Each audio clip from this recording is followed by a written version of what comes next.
Hi guys, আসসালামু আলাইকুম। Welcome to my cooking house. আজকে আমি খুবই ইউনিক একটি মাছের ডিমের রেসিপি শেয়ার করব।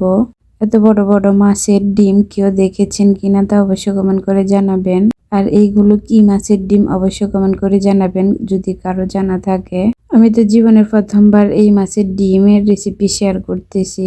এই ডিমগুলো হচ্ছে রিঠা মাছের ডিম। আমি এই ডিমগুলো দিয়ে একটি রেসিপি শেয়ার করেছি, আশা করি আপনাদের অনেক ভালো লাগবে, সব উপভোগ করুন।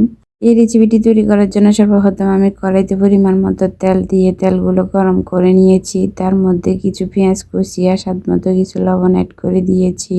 2 মিনিট একটু ফ্রাই করে তার মধ্যে 1 টিস্পুন হলুদ, 1 টিস্পুন লাল মরিচের গুঁড়ি, হাফ টিস্পুনের মতো জিরা ধনিয়া আর সামান্য একটু পানি দিয়ে মশলাগুলো কষিয়ে নেব।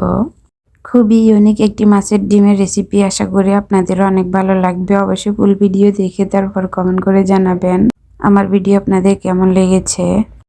আর এইগুলো কি মাছের ডিম তাও কমেন্ট করে জানাবেন। আমি তো জীবনে প্রথমবার এই বড় বড় মাছের ডিম দেখেছি। মশলাগুলো যখন ভালোভাবে কষানো কমপ্লিট, তার মধ্যে আমি একটা টমেটো কুচি করে দিয়ে দিচ্ছি। এখন দিয়ে দেব বড় বড় মাছের ডিম। দেখুন কত বড় বড় মাছের ডিম।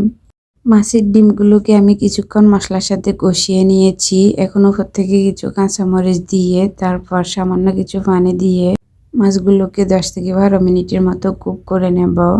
এভাবে কুক করে মাছের ঝোলগুলো একদম শুকিয়ে নেব। কালারগুলো একটু চেঞ্জ হয়ে আসছে। এরপর যে আমি উপর থেকে কিছু ধনিয়া পাতা অ্যাড করে তারপর গরম গরম নামিয়ে পরিবেশন করব। প্রথমবার এই মাছের রেসিপি করেছি, আশা করি আপনাদের অনেক ভালো লেগেছে।